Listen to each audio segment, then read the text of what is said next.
this lesson is to graph and transform quadratic functions.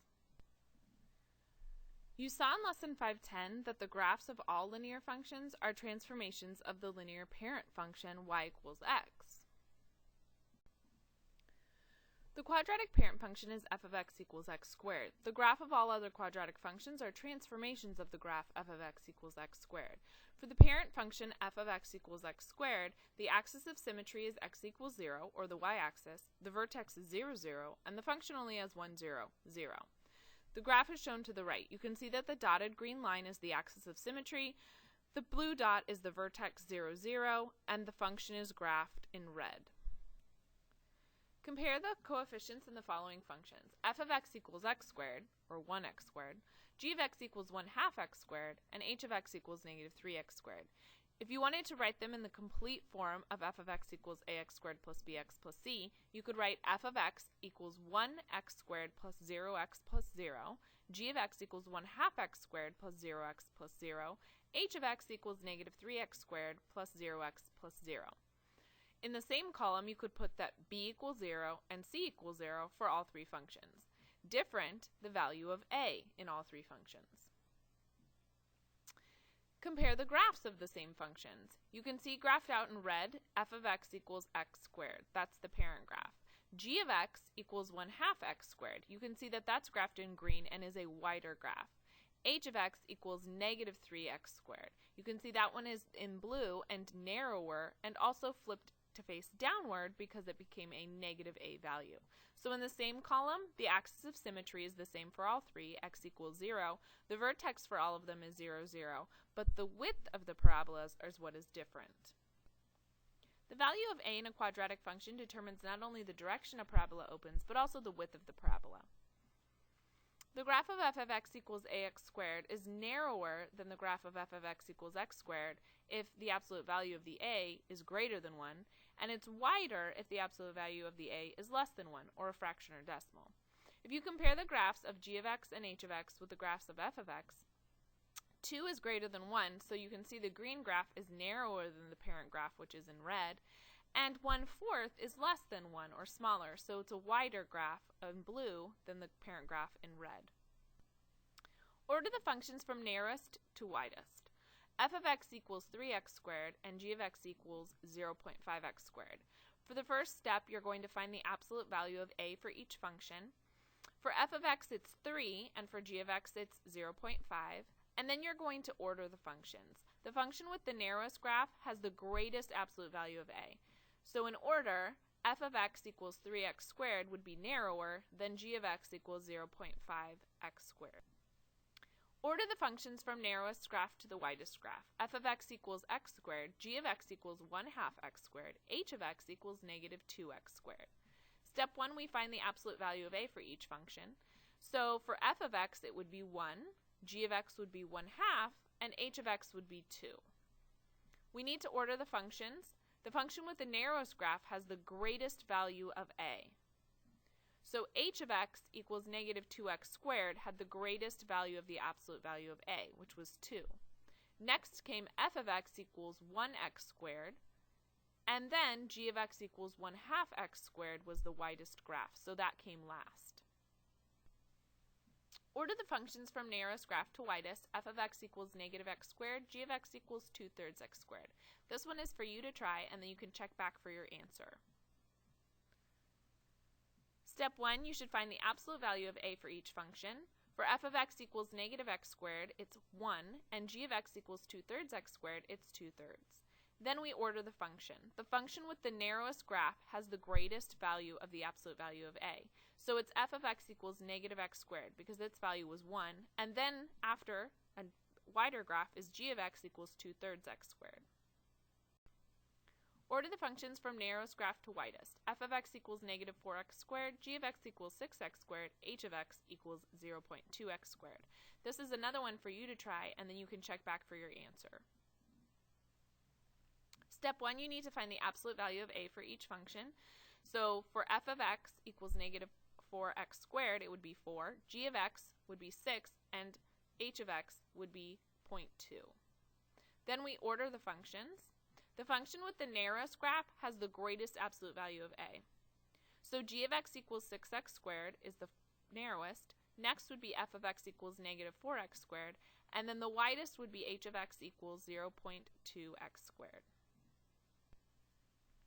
Compare the coefficients in the following functions. F of x equals x squared, g of x equals x squared minus 4, h of x equals x squared plus 3. If we wrote that in f of x equals ax squared plus bx plus c form, f of x would be 1x squared plus 0x plus 0, g of x would equal 1x squared plus 0x plus negative 4, h of x would equal 1x squared plus 0x plus 3.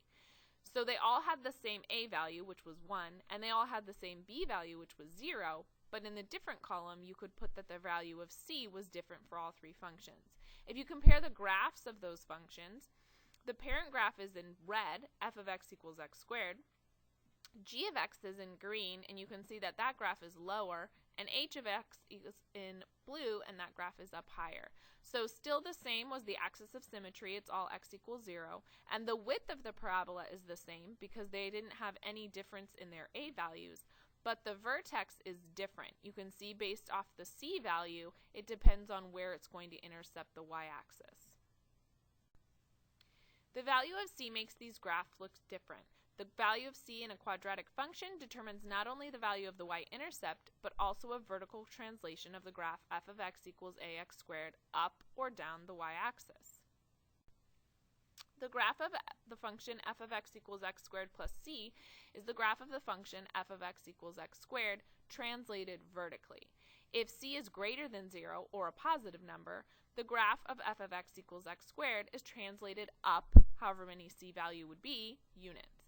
If c is less than 0 or a negative number, the graph of f of x equals x squared is translated down c units. When comparing graphs, it's helpful to draw them on the same coordinate plane. Compare the graph of the function with the graph f of x equals x squared. G of x equals negative 1/4 x squared plus 3. Method 1 would be to compare the graphs. So you would graph both of them. The graph of g of x equals negative 1/4 x squared plus 3 is wider than the graph of f of x equals x squared, and the graph of g of x equals negative 1/4 x squared plus 3 opens downward, whereas the graph of f of x equals x squared opens upward. Also, for both of the functions, the axis of symmetry is the same, x equals 0. The vertex of f of x equals x squared is 0, 0. The vertex of g of x equals negative 1/4 x squared plus 3 is translated 3 units up to 0, 3. Compare the graph of the function with the graph of f of x equals x squared. G of x equals 3x squared. Method 2 is to use the functions. Since the absolute value of 3, which is the a value of g of x, is greater than the absolute value of 1, which was the a value of the f of x, the graph of g of x equals 3x is narrower, because the a value was larger, than the graph of f of x equals x squared. Since negative b divided by 2a equals 0 for both functions, the axis of symmetry is the same. The vertex of f of x equals x squared is 0, 0, and the vertex of g of x equals 3x squared is also 0, 0. Both graphs open upward because their a values are positive. Compare the graph of f of x equals x squared to g of x equals negative x squared minus 4. This one's for you to try, and then you can check back for your answer. If you decided to use method 1 to compare the graphs, you would have to graph both parabolas on the coordinate plane.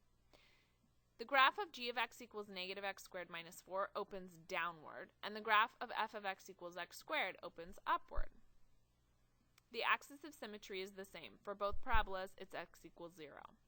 The vertex of f of x equals x squared is 0, 0. The vertex of g of x equals negative x squared minus 4 is translated 4 units down to 0, negative 4.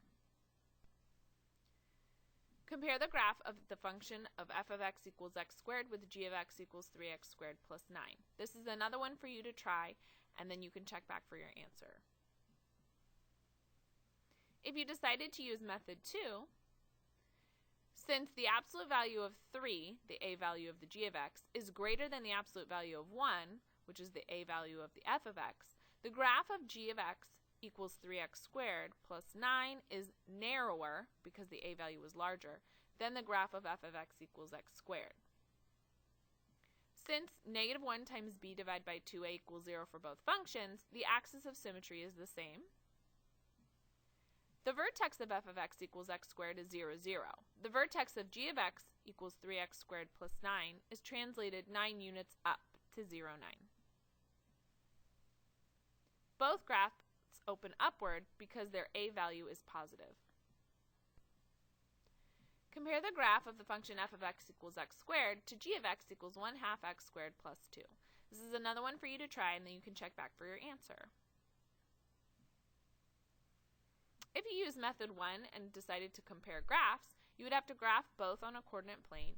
The graph of g of x equals 1/2 x squared plus 2 is wider than the graph of f of x equals x squared. The graph of g of x equals 1/2 x squared plus 2 opens upward, and the graph of f of x equals x squared opens upward.